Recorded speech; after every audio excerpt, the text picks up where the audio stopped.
Acababa de llegar de Ámsterdam, dijo la preceptora, que la presidió y la condujo hasta un banco vacío enfrente del escritorio de la profesora.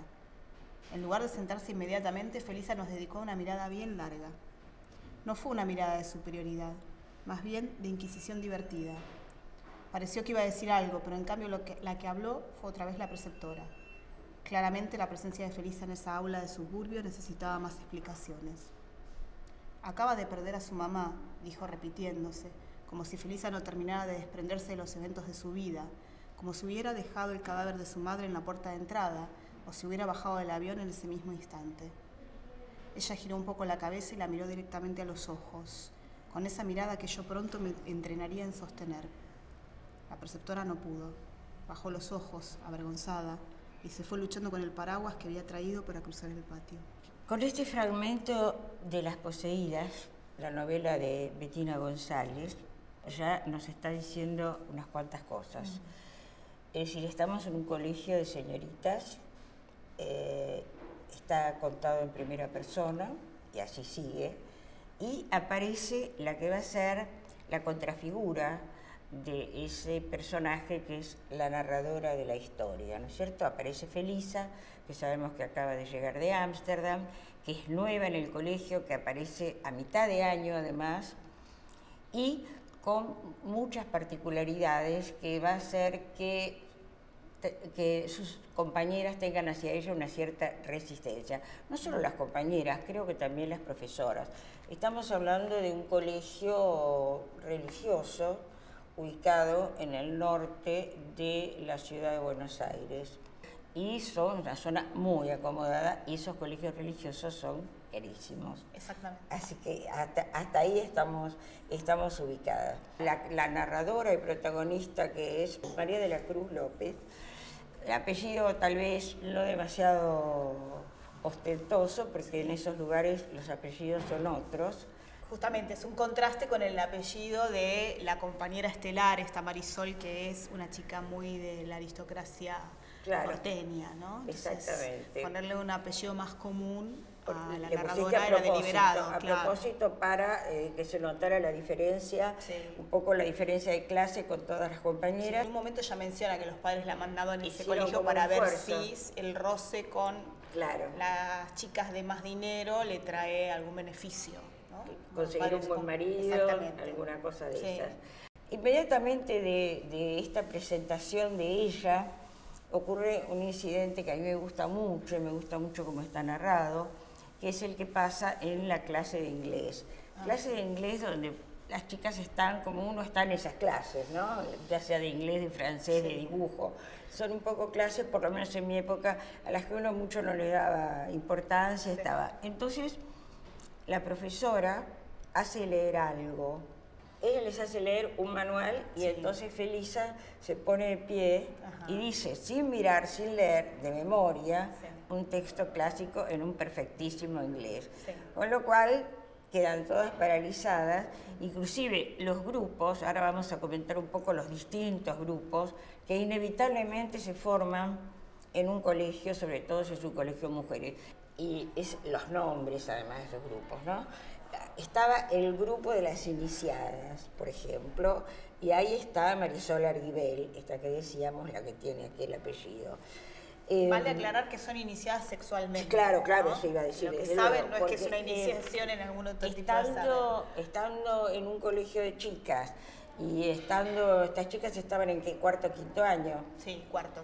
Entonces, tienen 16 años. Inevitable el tema sexual que se comente y que se haga una división entre las que sí y las que no. Después están las plebeyas, que es lo que hacían, y tratar de imitar al grupo de las iniciadas para lograr en algún momento acceder a ese grupo y demás. Las católicas convencidas, que tocaban la guitarra en misa, y suspiraban por los seminaristas. las atletas, que entonces siempre también existe ese grupo que es el que se distingue en los deportes, y con eso se cubren muchas otras cosas, aunque no seas tan buena alumna, pero si podés hacer figurar al colegio en alguna competencia, en un buen lugar, sos bien vista por los profesores y por las autoridades del colegio. Y las rebeldes, que acá dice Bettina, estoy leyendo lo que ella dice, que no era un grupo, sino un estado efímero al que se entraba con 1 o 2 actos de arrojo y después desaparecía a lo mejor. Claro. Simplemente que hacías ese acto de arrojo para demostrar tu rebeldía, pero nada más.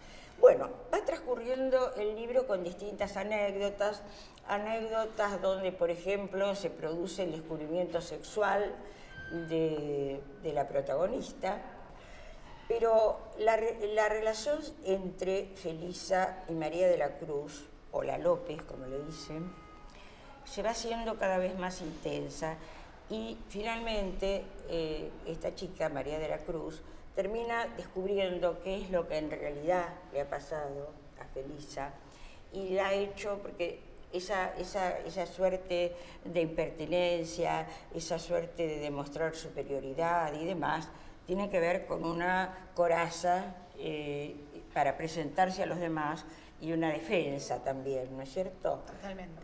Y contá un poquito, hablamos un poco de eso. Quizás la mejor manera de explicar el tema del título, Las poseídas, es a partir de justamente la idea de posesión que aparece al principio de la novela, un poco pasa desapercibida al principio del lector, en esa frase de Pavese que dice que ser joven es no poseerse a sí mismo. Siempre me gustó esa frase, desde muy chica. Y cuando me puse a escribir este libro pensé que era una buena metáfora de la adolescencia, ¿no? Es este momento de la vida en que no sabes todavía quién sos. Muy bien, ¿no? Muy bien.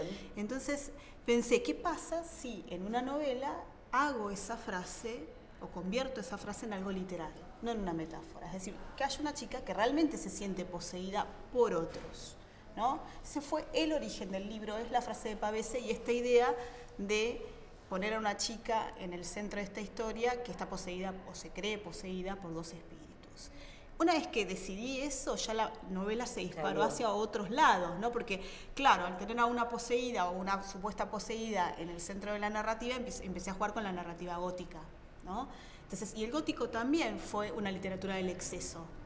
Entonces combina con lo adolescente. No es casual que tantos chicos jóvenes vean esas series de televisión pseudogóticas con monstruos y vampiros. Es una vulgarización de la literatura gótica. ¿En qué se conecta? En esto del exceso y de lo monstruoso y lo oscuro que está dentro de lo humano. Y ese momento de la adolescencia me parece que es un momento en el que uno empieza a darse cuenta de eso. A darse cuenta de que el mundo de los adultos tan ordenado y tan racional es una farsa y que todos tenemos ese gran miedo y ese monstruo interno. Entonces, a partir de esa metáfora de la frase de Pavese, fui construyendo la idea de la posesión. Entonces, este desdoblamiento que a veces hay en la narradora de María de la Cruz, que a veces habla de sí misma en tercera persona, también está hablando de la posesión. Por eso decidí que el título estuviera en plural, ¿no? Claro. Las poseídas hablaba de todas esas chicas, no solo de Felisa. Felisa es la gran metáfora, pero todas esas chicas, es decir, ser joven y tener 16 años es estar poseída. Cuando una persona determina que es adulta y que ha dejado de ser joven, ¿no? Es decir, sigo apoyándome en Pavese, entonces cuando empezás a poseerte a vos mismo, es decir, cuando empezás a saber quién sos. Y a elegir. O a elegir quién vas a ser, ¿no es cierto? Pero hay una cosa que dice la narradora en la novela, no es que yo esté totalmente 100% de acuerdo con eso, pero en cierto punto sí. Ella dice que ser adulto es tener miedo. Y en eso sí estoy de acuerdo. Creo que el adolescente tiene este componente de sentirse inmortal, entonces siente que todo lo puede. Desde luego. Yo creo que la adultez empieza cuando empezás a darte cuenta de que no sos inmortal, no tenés todo el tiempo, el mundo, etc. Entonces convivís. Ser adulto es aprender a convivir con el miedo. Cada novela, el lector en general, calculo que eso nos pasa a todos, te prepara para qué historia le van a contar. Y entonces ya se enfoca en tal cosa. Entonces esto, bueno, muy bien.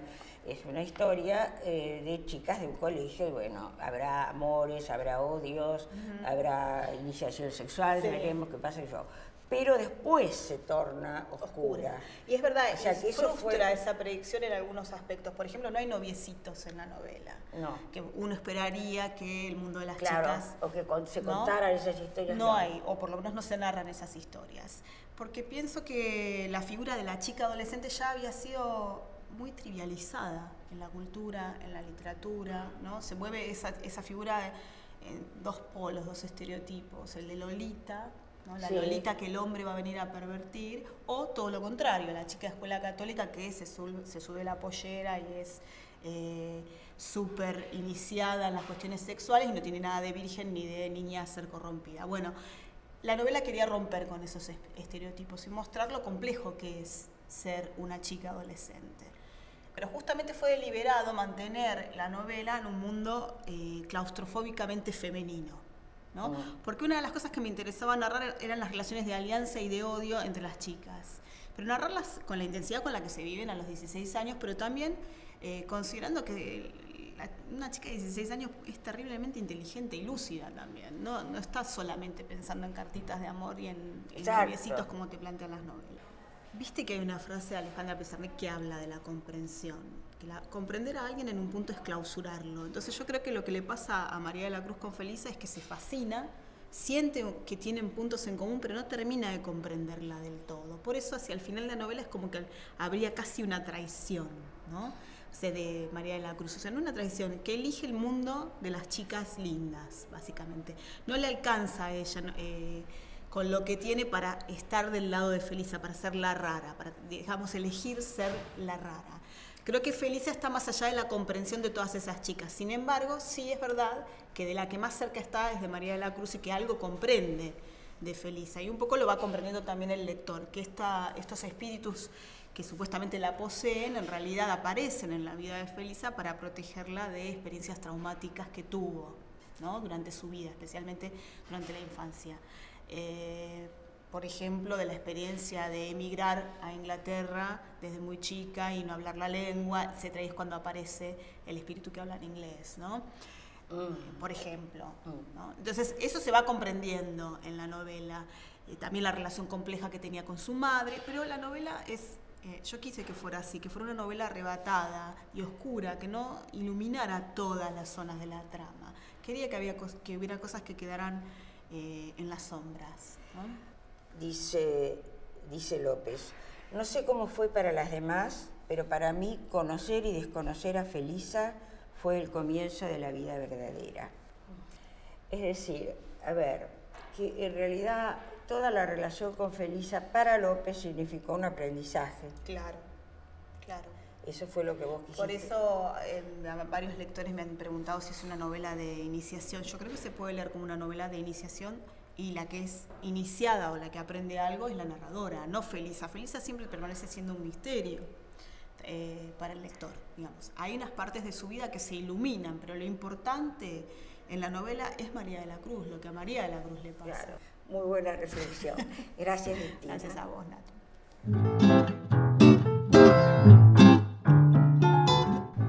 Soy Bettina González, nací en la provincia de Buenos Aires, en San Martín, y soy escritora. Tengo 3 libros publicados, Arte Menor, mi primera novela, que fue también la tesis que hice para mi maestría, la maestría de escritores en la Universidad de Texas en El Paso, Juegos de Playa, que es un libro de relatos, en el que hay una novela, que la novela es un género que me encanta, esa novela es sobre la Guerra de Malvinas, y Las Poseídas, que es mi última novela ganadora del Premio Tusquets 2012.